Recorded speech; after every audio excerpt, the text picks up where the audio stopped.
So today we're continuing a series all about the individual chakras. Today we're talking about the third chakra. We're talking about creating a really healthy sense of ego, a really healthy sense of our third chakra, our healthy sense of self. And this is really interesting. And one of the reasons I wanted to do this series about the chakras is because a lot of them kind of get a bad rap, but they all have intention. It's not that, that my seventh chakra is more important than my third chakra, or my first chakra is more important than my throat chakra. It's not like that. They're all meant to fit together in a perfect whole. So it's not about getting rid of one it's not like that. They all have to fit together. So the question becomes, how do they fit together? How do they fit together to bring us the life we were actually born to live, the life we actually were meant, the reason we even incarnated? Why did these infinite souls incarnate here on earth? Well, these chakras give us a clue. They help us understand our purpose, why we're here, what are we supposed to be doing, what is my life supposed to look like? That's what all these chakras help us understand when we look at them individually. So one of the big reasons I really want to talk about the third chakra is, I remember, because it gets a really bad rap, right? And there's a lot of talk about the word ego. And there's a lot of definitions of the word ego. So if we've studied all kinds of different teachers, Eckhart Tolle, all these amazing teachers, I think we're all using the word ego in different ways. So I may say something that may counter what someone else says, but just to allow that perhaps we're talking about the same thing, but we're just using the same word for different things. But whenever people say, I have to transcend my ego, I have to get rid of all this, I have to stop being attached to who I am and all that. The weird thing about that path is it doesn't work. It actually makes us feel worse about ourselves. It's like we're cutting out our own feet. It makes us untethered. It makes us ungrounded to not connect with who we are. A long time ago, I heard a saying, and I don't know who said it, and whoever it was said that we have to strengthen the ego before we transcend it. And this is the foundation of our talk today. Because our third chakra, so if chakras are new to you, we're going in the basic 7 chakra system, where the first chakra is at your perineum, the second chakra is just below your navel, the third chakra is just above your navel, fourth is the heart, fifth is here, sixth and seventh. And the third chakra tells us who we are. Like when we really imagine the purpose that every chakra is important, including the third, it tells us, it's almost like it tells us what our assignment is. What did I come here to do? Who am I? Right? And this is really important. Like it's kind of like if you imagine, 12 people decided to climb Mount Everest, or maybe they were all assigned different jobs. And one person would carry this, and one person had the map, and one person brought the water, and one person, brought this or whatever. If they all showed up without their gear, they can't help. And that's kind of like our third chakra. That's what we came with. This is what we're here to do. And if we don't understand that, we're just going to feel lost. And we're going to feel like a bit of a ghost to other people too, because we're just going to feel like, oh, well, what do you want me to be? Oh, okay, I'll be that. Oh, what does that person want me to be? Well, I'll be that. It's kind of like when someone enters into a relationship, a romantic relationship, and suddenly they change who they are to become whatever that other person needs. And then as their friend or their family, you kind of go, but where did you go? Why did you change? Right? This is the strength of an ego, that you still need to be you. No matter what job you have, no matter what relationship you have, whether you've become a parent or you've become a CEO of a company, you still have to be you. But if we don't know who we are, we're going to keep losing it. We're just going to keep morphing depending on who we're with. And there's a time and a place to adjust to who we're around, but not to the point of forgetting why we're here. The other important reason to really connect with our third chakra, to really connect with what I would call a healthy ego, our sense of self, is that, again, someone interesting said this a long time ago, and I don't remember who, but they talked about when I look at the world, the clearest vision that I will have and the most accurate version of the world is through my own eyes, through who I am. So if I have a very strong sense of self, if I know who I am, it's almost like, if you imagine you had goggles, and you were sort of like, not like goggles, but binoculars or something, and you're sort of adjusting the lenses. When you adjust the lens to exactly who you are, you will see the world clearly.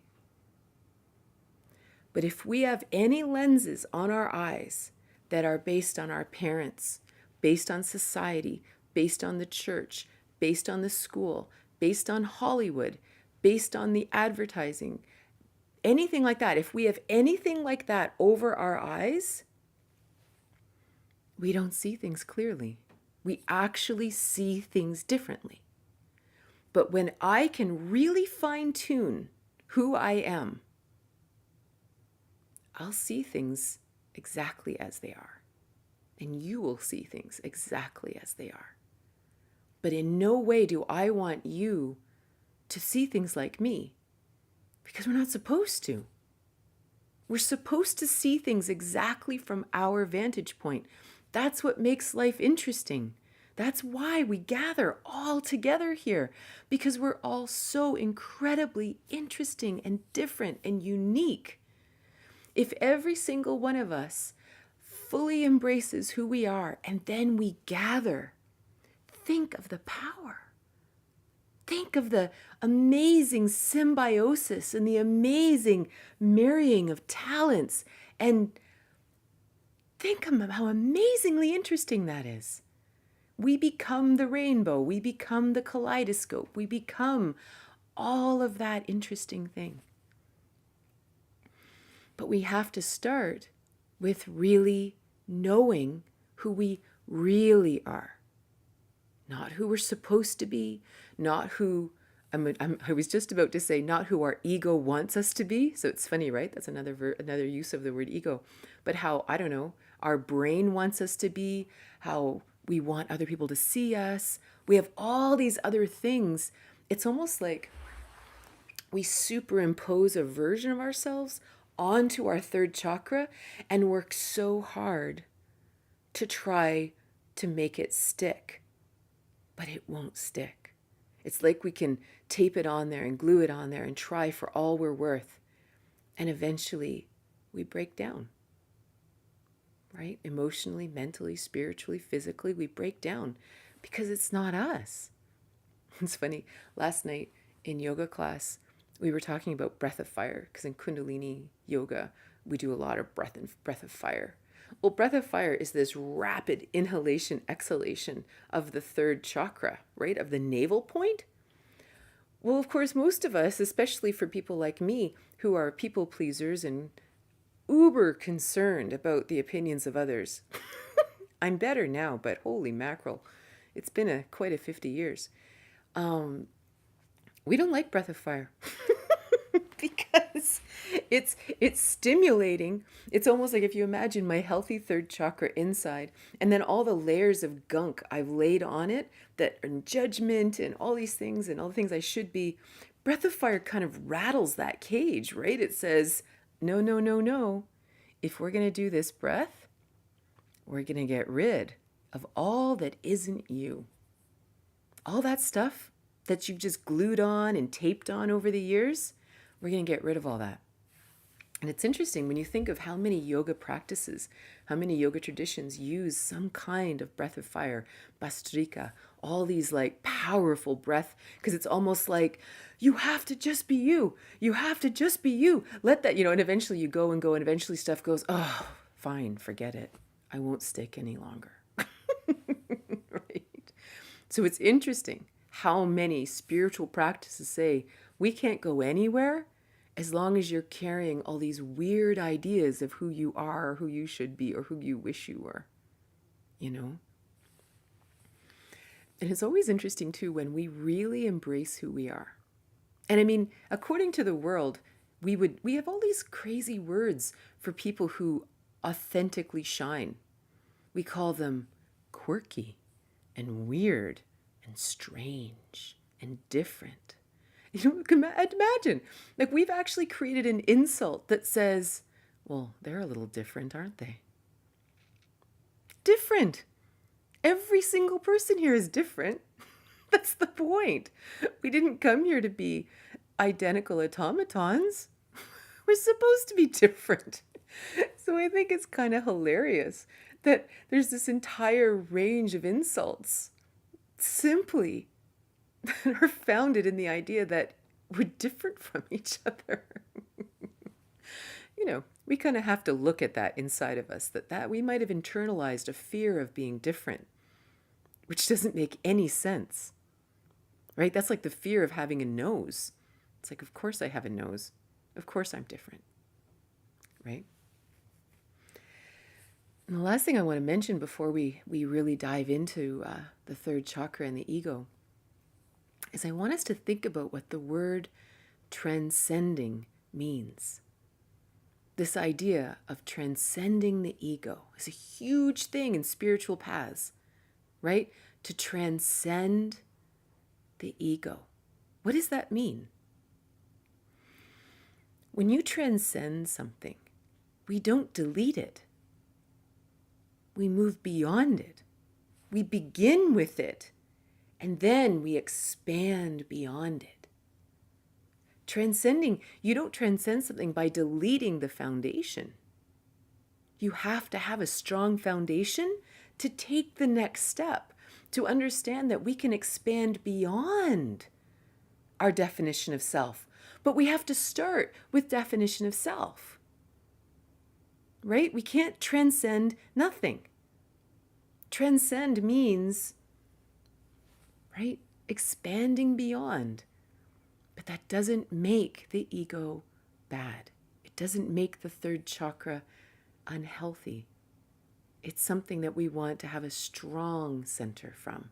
And then our transcending journey is so exciting and so much fun, right?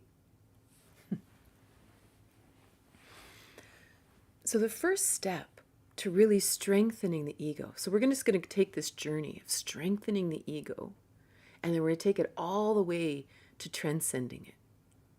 So the first step is self-love, which is why we talk so much about self-love, right? Why is this such a huge and important topic right now? Well, the weird thing is, from the time we were born, for many, many people, we were told that there was something wrong with being different, or there was something wrong with who we were, especially if we, depending on the families we were raised in. We were taught to obey. We were taught to just act this way, look this way, talk this way, and then we went to school and we were taught to sit and line up like little soldiers or little robots. Do not move. And don't look right. Oh, don't do that. Don't look out the window, right? There's we were sort of trained to let go of what made us unique. And even for all the years we were in school, we were taught that these are the answers to get the A, and the A is success, and the A means that you are intelligent, successful, on the road to whatever. Not a lot of room for real personal creativity. And ironically, the places that we get to be creative in the arts, in music, These were the areas that were kind of poo-pooed by society that, oh yes, well, those are the hobbies, or those are the people who simply can't do math. Like, I mean, when I was in high school, they were giving out scholarships to women who would go into math and sciences. Luckily, that worked for me. But you know, there's not a lot of scholarships going out there saying, you know what, let's make you more creative. That's because we didn't value it. We didn't value that expression of the soul, expression of who we really are. We value whether you can do the math or whether you can do physics. This is the current valuing system, you know, in many, many cultures. So it's really interesting to revalue the uniqueness inside of us, that the uniqueness inside of us doesn't have to just make money. It doesn't have to turn into career. It doesn't have to be of value to the system or to whoever. It doesn't have to stand up to judgment. It's just who we are. Like, it's just, that's it. So the self-love thing comes from saying, so this is who I am. And the first step half the time is learning to like it. You know, our society very much says, here's the ideal. You need to be this tall, you need to be this weight, you need to be this gender, you need to be this race, you need to be this, like there's this thing that here is the ideal person. Everyone else is an aberration. Everyone else needs to try to get to that place, which is so weird. As if how tall you are is interesting. As if how much weight you carry, like how much gravity you're... This has nothing to do with anything. There's no such thing as an ideal. There's no such thing as an ideal skin color or hair color or width of the eyes or boob size or penis size or any of these things that we really heavily judge. No such thing. It's nonsense, right? But we have this external judgment that says, no, I have to change. I can be better. I can be closer to the ideal. This messes with our third chakra big time. These are all the things that Breath of Fire tries to get rid of, right? We have to let go of all these weird internalized ideas of the Barbie and Ken culture. It's not real. And as soon as we really embrace that and we say, you know, this is who I am, and it's great. You know, it's like literally that I mean, I say this a lot, you know, this is my assignment. I don't know why. You know, I've told you guys this story before when I was writing Tantric Intimacy, my book. I was writing the chapter on self-love because it's easy to talk about loving others, right? Having agape for others and philia for others and eros for others. But the real journey begins with having all of that with ourselves. You know, having kindness and having trust and having even erotic, like really going like, I love me so much, right? To actually genuinely really love self. And I was really struggling with it. Like I was really struggling with how to write this chapter about self-love.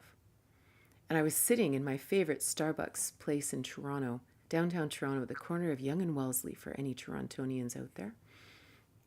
And I'm sitting there in the window and I'm writing and I'm just stuck.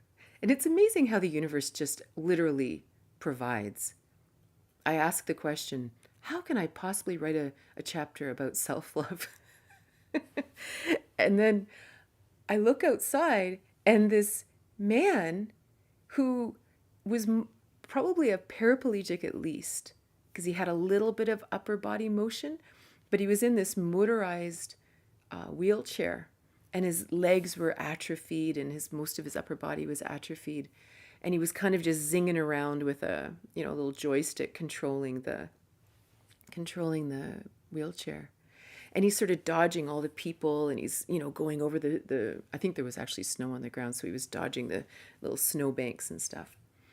And I remember looking at him and thinking, what if he didn't love himself?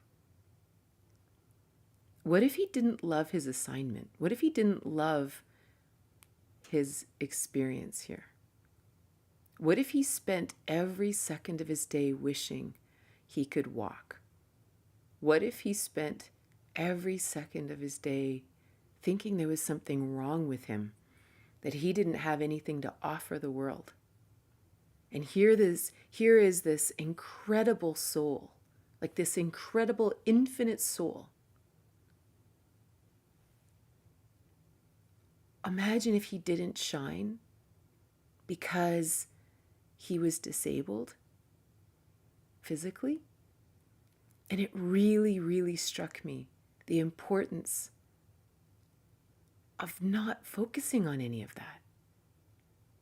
That if that's his journey, like, you ever see those videos of people who were born with no arms or no legs? There's a bunch of them on YouTube, and they're epic humans. Epic. And they're standing there on the stage with no limbs, and their spirits shine. Like, they just shine. You just want to listen to them all day long. They are such incredibly amazing people. Why? Because somehow they came to a place of full acceptance. This, for whatever reason, that's what happened. So it's a really, really interesting thing to stop judging whatever we are and actually say, I'm 4 feet tall. I'm 9 feet tall. I'm 300 pounds. I'm 80 pounds. I'm poor. I'm rich. I'm whatever. And just say, okay, I'm in. I'll play. Let's play. And then everything changes. Like, you just sort of go, okay, this is the car I got. Let's give her. Let's do it. And part of this journey, part of the journey of the self-love, is that we have to actually disagree with a lot of what the culture tells us. We have to disagree with what Hollywood shows us. We have to disagree with what the advertisements say. Because, of course, the advertisements play on the fact that we have internalized this Barbie and Ken culture. They play on that because we've been told on a very deep level that if I don't look like Barbie or Ken, I'm going to be alone. No one's going to love me. Blah, blah, blah, blah, blah. All this stuff, right? So they play on that because they're going to sell you things to look like Barbie and Ken.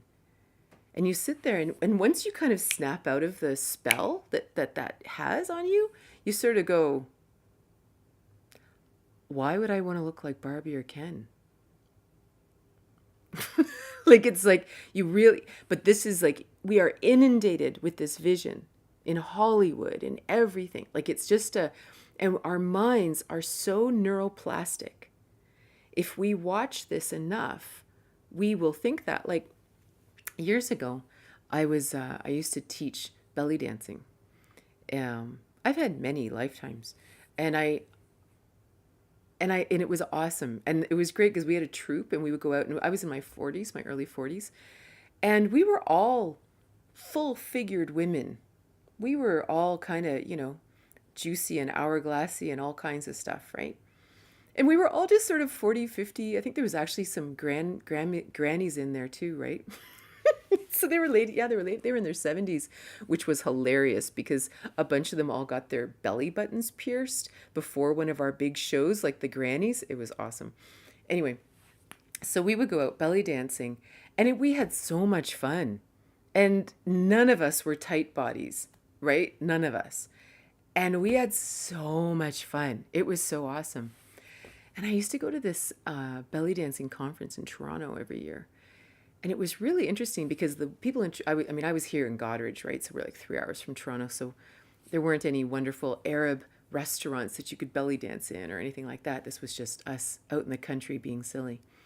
But the people who lived in Toronto, who belly danced in Toronto, they used to be able to dance in the Arab clubs in Toronto, and it was really lovely because the belly dancers were always kind of full-figured women, and they were also older. They would be in their 40s or 50s or, because they kind of had this wealth of feminine experience, and they danced this feminine experience of life and loss and passion and all these wonderful things, right? And then Hollywood got a hold of the belly dancing world, and they started showing belly dancers that were all in their 20s, perfectly fit. All of them had long, straight black hair, and the eyes of the audiences started getting changed, right? Because they were starting to expect only this now. I only expect this.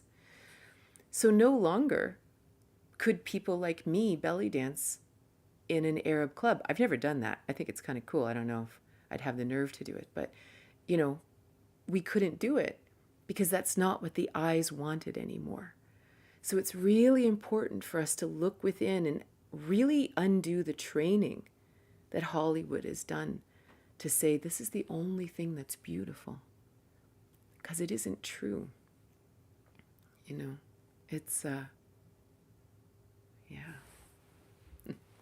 I remember when I first became single, I was married. For anyone who's new, I was married for like 20 years, and then I divorced. And it was really bizarre to be back in the dating realm, like when I was in my 40s. And initially, I'd gone through this super skinny phase which is really weird for me because that's not my body type. But I think I was sick and stressed out and divorcing and selling my business and, a million things that might have caused me a bit of stress. And so in the beginning, I was kind of confident. I was like, oh, it's cool, right? It's all good. And then I realized I was super anemic, which is a whole other story. And I had to kind of gain the weight back and stop exercising. And I had to actually heal my body. And so I started gaining weight again. And so I started feeling kind of weird going out on dates. And I had this weird third chakra issue, like, oh, what if, because it's weird. Once you're suddenly on Tinder or something like that, suddenly you're hyper focused on everything. Like what you look like is so important. We're back to the Barbie and Ken training, right? And then finally it dawned on me one day that the men who have loved me, they didn't even know that I had a body. They didn't notice anything like that. That's not even something. I remember this one man I was with when I was really, when I'd lost all the weight. Again, it's a long, weird story. He didn't even notice. And not because he's didn't care. It just wasn't important to him, And then I finally actually realized that the weight was like this amazing filter that if I was dating and that bothered someone, I'd be like, whew, dodged a bullet. Because if that's all you see, then you're not going to go any deeper anyway. And there's more to find out. So I actually got a bit of a kick out of it afterwards, going, huh, that's cool. And that's a beautiful thing to really imagine self-love. Like to really say, if I was really me and I was really honest, all the right people would be attracted to me. And I don't mean just sexually or something. I mean in life.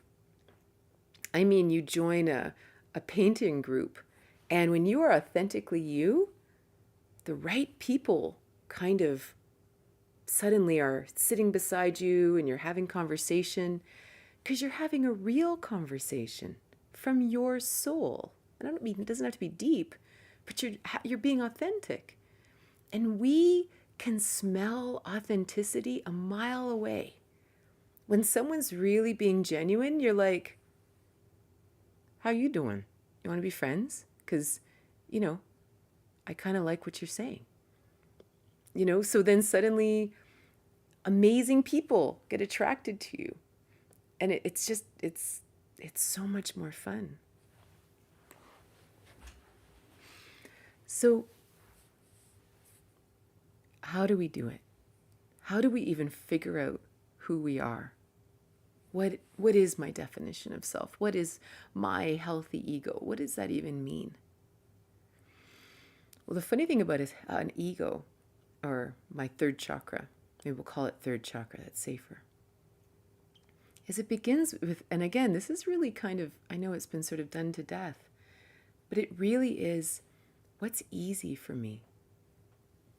What do I love to do? What's the most effortless thing for me? And you can think of it in a million ways. You can say, do I love being with lots of people? Or do I love being alone? Or both? Right? Because we have judgment about this, that there's a problem if you're not good with people. There's a problem if you're not a great public speaker.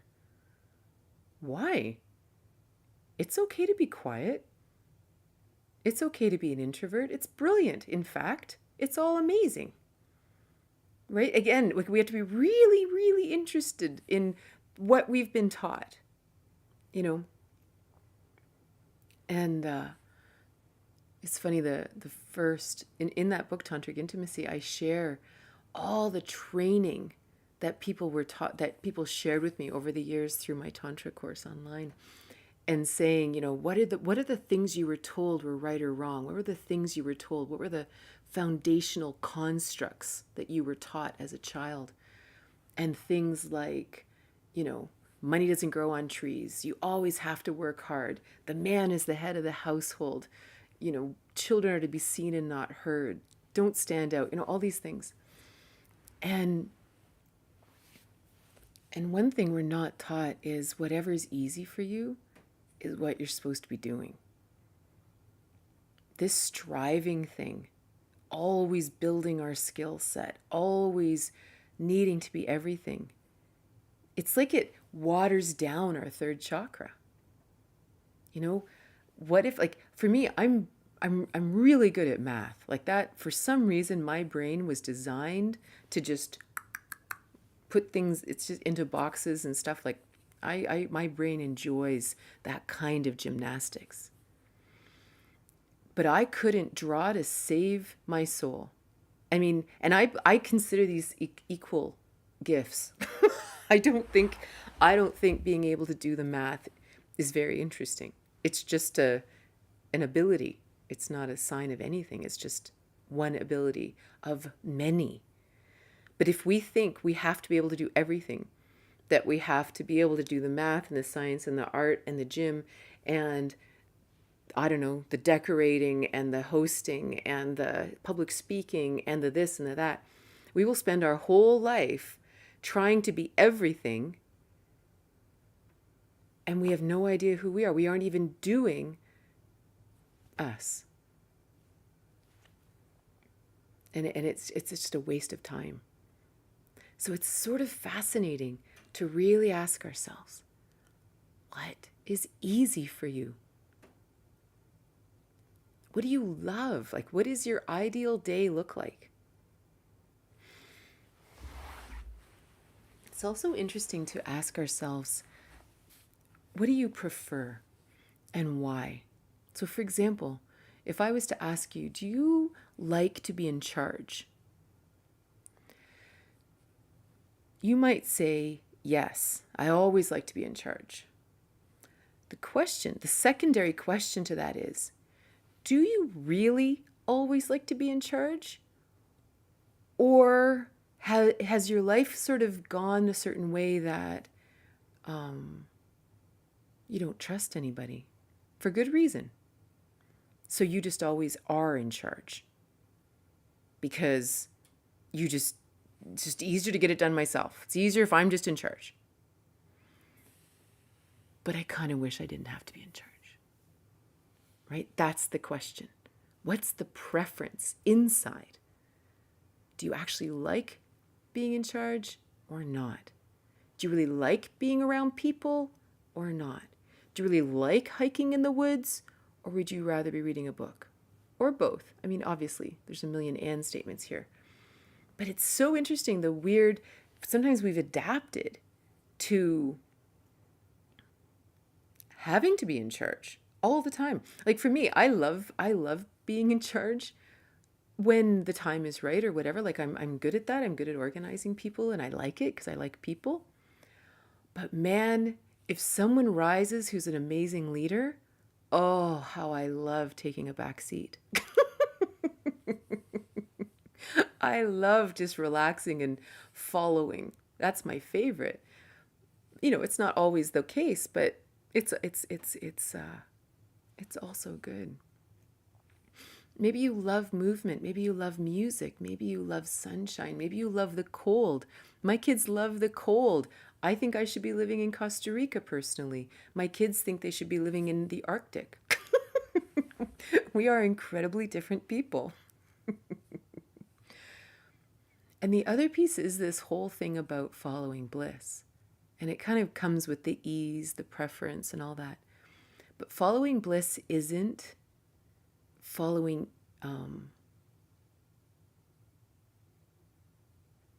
like the path of least resistance or anything like that. Bliss can be working hard. Bliss could be training for a marathon, metaphorically, or what's the word I'm trying to find? Literally. Bliss could be, oh, that's exciting, right? It's that, that excitement of the soul. That's bliss. Whatever, I'd really like to do that. I'd really like to do that. That's bliss. So it's really interesting to actually figure all this out, right? And then to strengthen it. So now imagine in the land of transcending it, there's nothing wrong with any of this. Like understanding who we are, what we love, what makes us shine, what strengthens us. This is really, really healthy. Right? There's nothing negative here. It's really, really, really good. The challenge comes is this idea of attachment to it. And that's what's weird. That's where things go weird. And I think that's where a lot of the ego talk has had to come in the spiritual communities. That's why we talk about it so much. Because, so let's say, for example, let's say you do look like Barbie and Ken, or maybe you are born into the right neighborhood and all this silliness.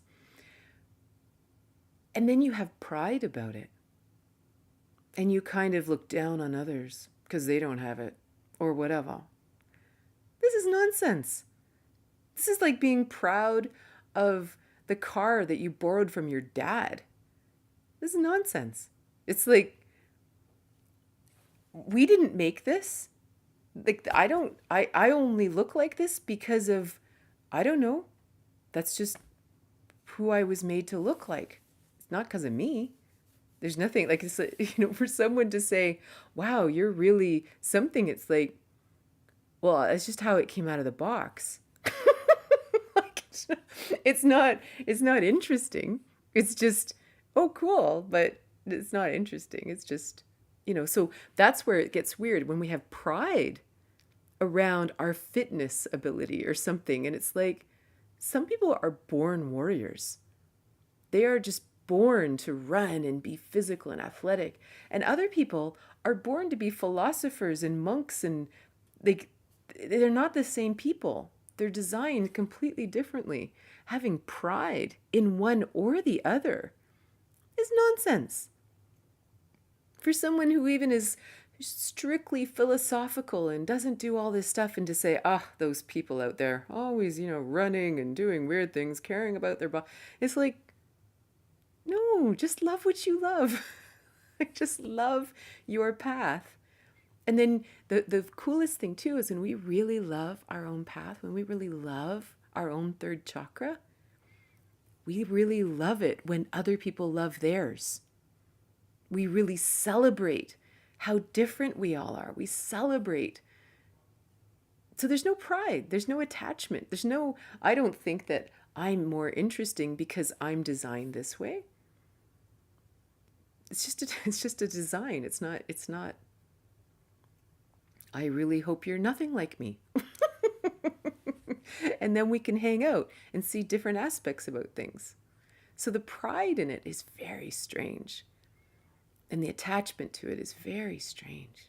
But it's all a big training, I think. It all comes out of the shoulds and the ought tos and then Hollywood and all the things that we get bombarded with all the time. But it's really not very interesting. So now you imagine we come to this place where we know who we are. We know that these are my gifts. These are what I love to do. I often think about the gifts and the ease, like if we went back to a real community, not not the curious world we're living in right now, but a real community where we provided for the community what was needed. And again, I always go back to always going back 200 years ago, and there's a blacksmith and someone takes care of the horses or something. Maybe I'm accessing a past life or something. I don't know. But the person who does the blacksmithing likes it. They enjoy it. They enjoy being a blacksmith. The person who takes care of the animals is doing it because they like taking care of animals. It's easy. They love it. There's nothing, they don't want to be a blacksmith. They want to take care of the animals. And the person who owns the bakery loves baking. They're not doing it to make money. They love baking. People love the baking. And that creates a symbiotic relationship that keeps the baking happening and keeps the people fed and keeps them in business. It's easy. Nobody's doing things they don't want to do because everyone's just simply contributing whatever gifts they were given. It's not complicated, you know? So imagine we're in this place and we understand who we are and we accept who we are. We love who we are. And we're like, all right, this is great. And we kind of swim in this for a little while.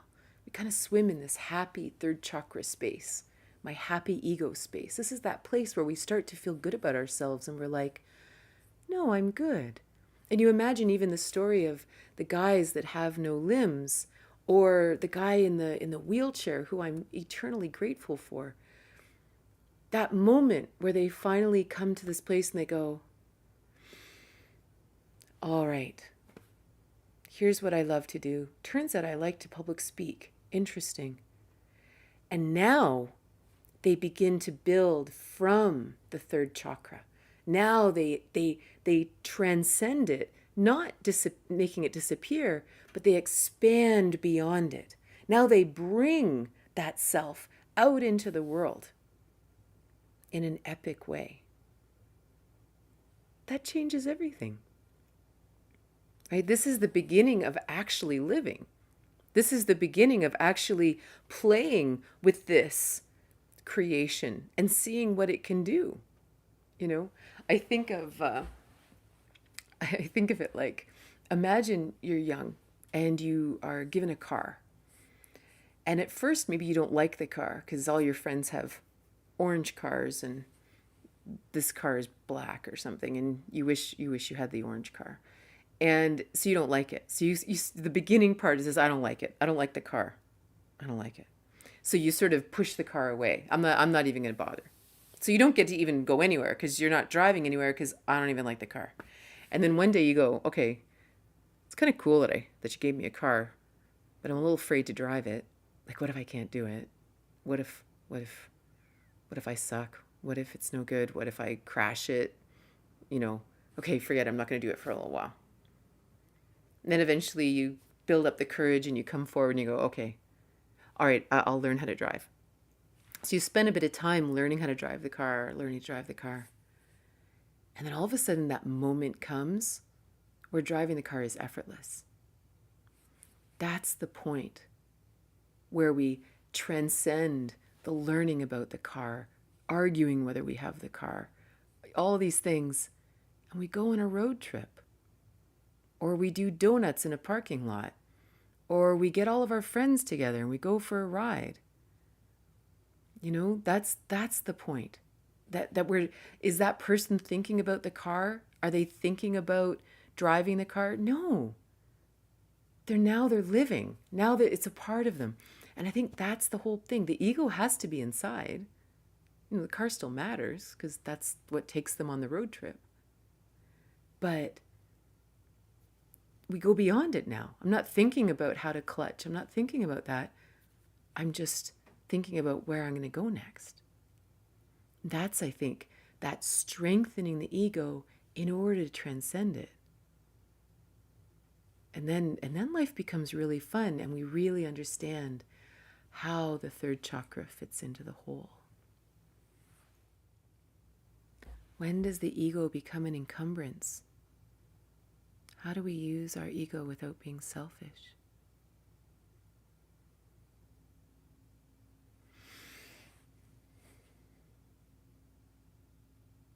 The thing about an encumbrance is to really, really get that there's nothing to be attached to. There's nothing. There's nothing to be attached to positively or negatively.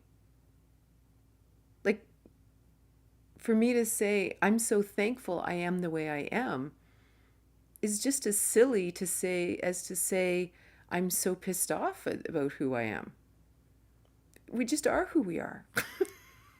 It's not, as soon as we think that our definition of self is interesting to anyone besides ourselves, it's an encumbrance.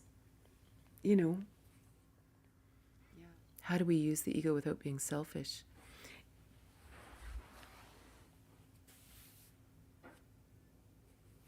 Yeah, being selfish is a whole other topic, right? Because if you simply live your life, you're not being selfish. If you demand things of other people, that's something else. That's disconnection. That's a lack of empathy. I don't think selfishness has anything to do with the ego. I think it's a emotional disconnect from other people. Because me just being me is just me being me. If other people have expectations of me and I'm not meeting them, they might call me selfish. But I'm not being selfish. I'm just being me. So what about those who need the attention of everyone in the room? Is that a small ego, big? How can I help that person know that they are enough without the showman attitude? You know what's funny about that? Is there's different people. There's different kinds of showmen. Some people are really actually naturally that way. You know, I mean, I'm going to use a wide brush and just say someone who might be a classic Leo, you know, of astrology. They're just sort of naturally the center of the attention. They're naturally the center of the room, and they're made for it. They're actually designed for it. They make incredible motivational speakers. They're kind of just made for it. And sometimes those people in their early years, it's almost like they're playing in their gift and it comes off a bit wrong. You know, it's kind of like listening to someone practice piano as opposed to when they've completed they've gotten through all the mistakes and they can play the whole piece perfectly. But if you had to listen to them all the way through, you know, that was painful. And sometimes when someone is in the room and they're really trying to work the room, they're actually practicing a gift. They just suck at it right now. So it kind of looks like a negative, but they might just be practicing. Other people, and it's possible that people would be doing that maybe because they weren't seen as a child and whatever, but yeah, that's a very multifaceted question. Well, and the other big thing is life will show them, right? If it's uncomfortable for you, then just leave the room. And they'll eventually realize, why is everyone leaving? Like they will self-adjust eventually if we're honest ourselves. How am I supposed to deal with my pride over my spiritual enlightenment? Spending lots of mornings.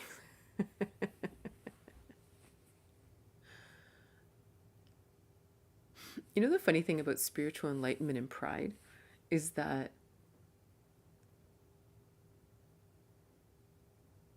we have to ask ourselves whether it's truly enlightened.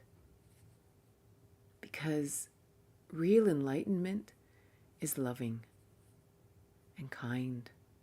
It's almost like the lovingness and the kindness goes deeper.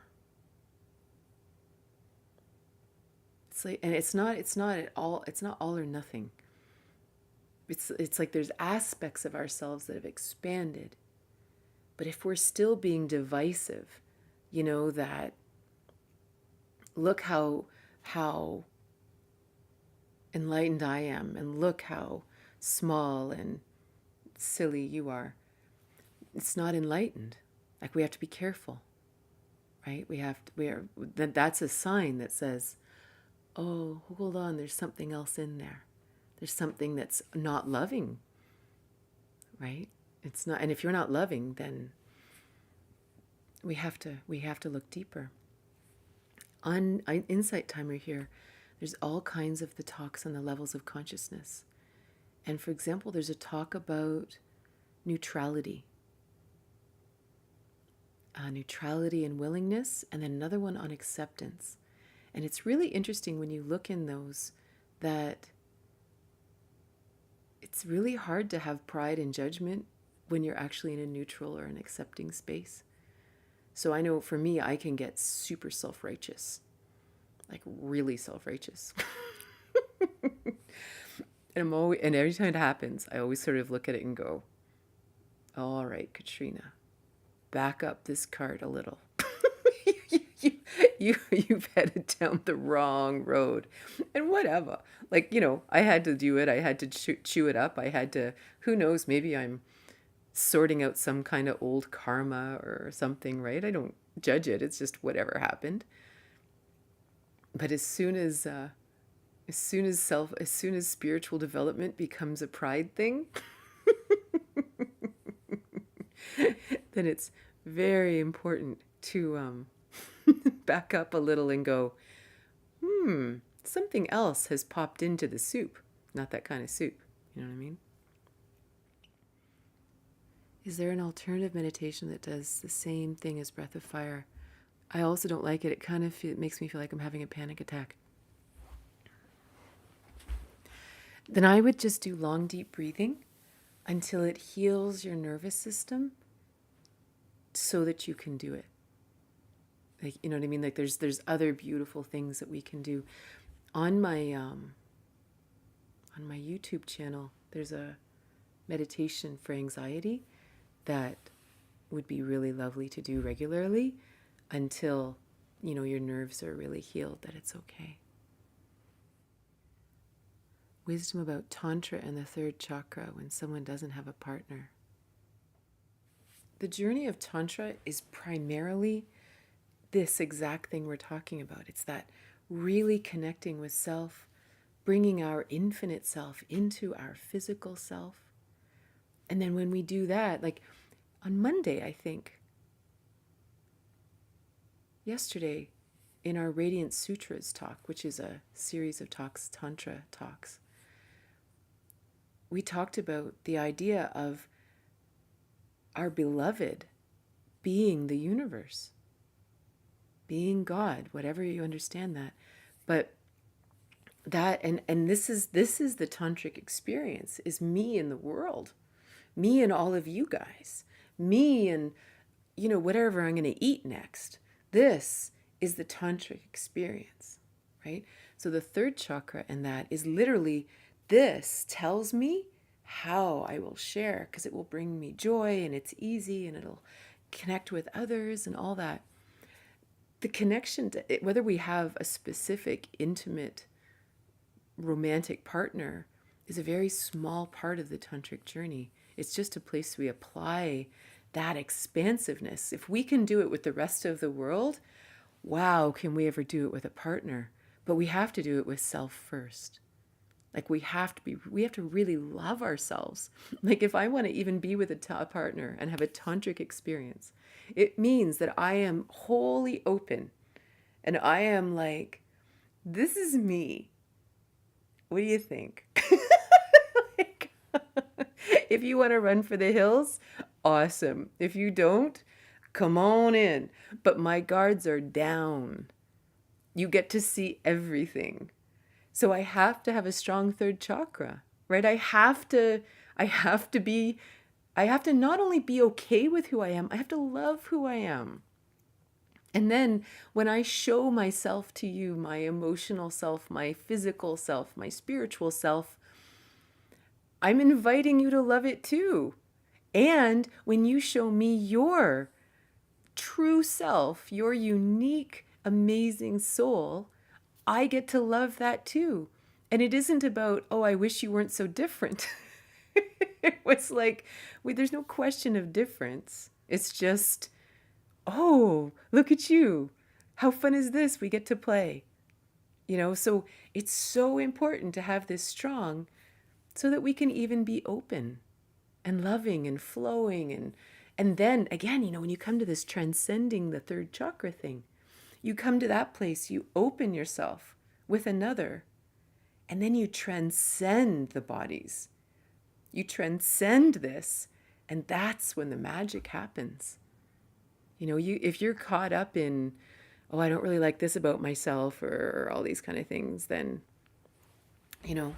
that doesn't really work out. So, thanks so much, guys. I will see you soon.